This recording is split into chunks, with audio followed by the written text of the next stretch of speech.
அஊது பில்லாஹி மினஷ் ஷைத்தானிர் ரஜீம். பிஸ்மில்லாஹிர் ரஹ்மானிர் ரஹீம். அஸ்ஸலாமு அலைக்கும் வரஹ்மத்துல்லாஹி வபரகாத்துஹு. தினமும் ஒரு ஹதீஸ். வீட்டை இடித்த அன்சாரி சஹாபி. ஒரு தடவை ரசூல் ஸல்லல்லாஹு அலைஹி வஸல்லம் அவர்கள் தங்களின் வீட்டை விட்டு வெளியில் சென்றார்கள். வழியில் கோபுரம் போன்று உயரமாக கட்டப்பட்டிருந்த ஒரு வீட்டை பார்த்து, இது யாருடைய வீடு என உடன் இருந்த சஹாபாக்களிடம் வினாவினார்கள். இது இன்ன அன்சாரி சஹாபியுடைய வீடு என சஹாபாக்கள் பதிலளித்தார்கள். ரசூல் ஸல்லல்லாஹு அலைஹி வஸல்லம் அவர்கள் மௌனமாக இருந்து விட்டார்கள். இதன் பிறகு ஒரு நாள் அந்த அன்சாரி சஹாபி ரசூல் ஸல்லல்லாஹு அலைஹி வஸல்லம் அவர்களின் சமூகத்திற்கு வந்து சலாம் கூறினார். ரசூல் ஸல்லல்லாஹு அலைஹி வஸல்லம் அவர்கள் அவருடைய சலாமுக்கு பதில் கூறாமல் முகத்தை திருப்பி கொண்டார்கள். நபி அவர்கள் கவனிக்கவில்லை போலும் என்று நினைத்து கொண்டு இரண்டாவது தடவை அவர் சலாம் கூறினார். அப்பொழுதும் பதில் கூறாமல் முகத்தை திருப்பி கொண்டார்கள். இதனை கண்டு சகிக்க முடியாத அந்த சஹாபி அங்கிருந்த சஹாபாக்களிடம், நான் இன்று ரசூல் ஸல்லல்லாஹு அலைஹி வஸல்லம் அவர்களிடம் சலாம் கூறிய போது முகத்தை திருப்பி கொள்ள கண்டேன், காரணம் தெரியவில்லையே என்று கூறினார்.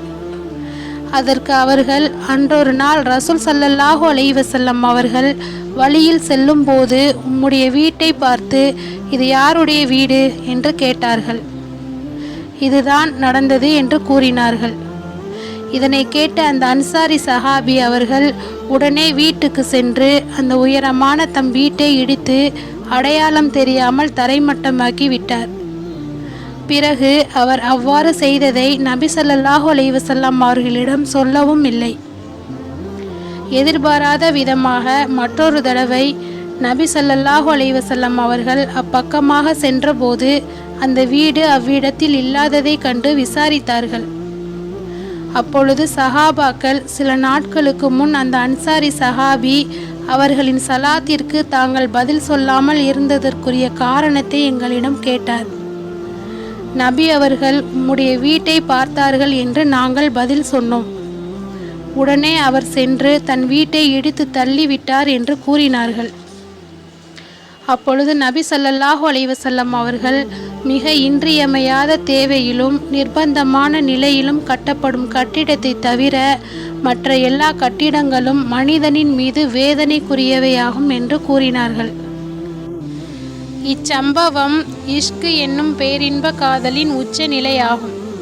அந்த புனிதர்கள் ரசூல் ஸல்லல்லாஹு அலைஹி வஸல்லம் அவர்களுடைய புனித வதனத்தில் கவலை குறிகள் தென்படுவதையோ, ரசூல் ஸல்லல்லாஹு அலைஹி வஸல்லம் அவர்கள் தன்னோடு வெறுப்பு கொண்டுள்ளார்கள் என்பதை குறிப்பால் அறிந்து கொள்வதையோ கூட சகித்து கொள்ளவில்லை. அந்த சஹாபி அவர்கள் தம்முடைய வீட்டை இடித்து விட்ட பின் அதனை சொல்லி காட்டும் முறையில் நபி ஸல்லல்லாஹு அலைஹி வஸல்லம் அவர்களிடம் தங்களின் மகிழ்ச்சிக்காக வேண்டியே அதனை செய்தேன் என சொல்லவும் இல்லை. எதிர்பாராத விதமாக நபி அவர்கள் அப்பக்கம் சென்றபோது அதனை கண்டு விசாரித்துள்ளார்கள். குறிப்பாக கட்டடங்களில் பணத்தை செலவு செய்வது ரசூல் ஸல்லல்லாஹு அலைஹி வஸல்லம் அவர்களுக்கு விருப்பமில்லாத செயலாக இருந்தது. இது பற்றி பல ஹதீஸ்களில் விளக்கப்பட்டுள்ளது. நபி ஸல்லல்லாஹு அலைஹி வஸல்லம் அவர்களுடைய பரிசுத்த மனைவியர்களுடைய வீடுகளும் பேரிச்ச ஓலை கீற்றுகளால் அமைக்கப்பட்டவையாகவே இருந்தன. அந்நியர்களின் பார்வை வீட்டுக்குள் விழாமல் இருக்க அதன் மீது சாக்கு திரைகள் தொங்கவிடப்பட்டிருந்தன. ஒரு தடவை ரசூல் ஸல்லல்லாஹு அலைஹி வஸல்லம் அவர்கள் எங்கோ வெளியூருக்கு பிரயாணம் சென்றிருந்தார்கள். அப்பொழுது அன்னை உம்மு சலமா ரலியல்லாஹு அன்ஹா அவர்களுக்கு கொஞ்சம் பொருள் கிடைத்தது. அவர்கள் ஓலை கீற்றுகளை நீக்கிவிட்டு சுடப்படாத செங்கற்களை வைத்து சுவர் எழுப்பிவிட்டார்கள். பிரயாணத்தில் இருந்து திரும்பி வந்த நபி ஸல்லல்லாஹு அலைஹி வஸல்லம் அவர்கள் அதனை பார்த்து இது என்னவென்று வினாவினார்கள். இதில் நல்ல முறையில் மறைப்பு ஏற்படுகிறது என்று அன்னை அவர்கள் பதில் அளித்தார்கள். அப்பொழுது ரசூல் ஸல்லல்லாஹு அலைஹி வஸல்லம் அவர்கள், மனிதனுடைய பணம் செலவு செய்யப்படுவதில் மிக கெட்ட பொருள் கட்டிடமாகும் என்று அருளினார்கள்.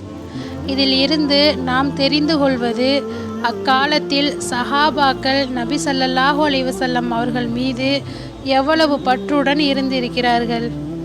ரசூல் ஸல்லல்லாஹு அலைஹி வஸல்லம் அவர்கள் ஆடம்பரமாக கட்டப்படும் வீடு அவர்களுக்கு விருப்பமற்றதாக தெரிகிறது. ஆடம்பரம் இல்லாமல் நமக்கு அத்தியாவசிய தேவைக்கு வீடு கட்டி கொள்வது ஆக சிறந்தது. அஸ்ஸலாமு அலைக்கும் வரஹ்மத்துல்லாஹி வபரகாத்துஹு.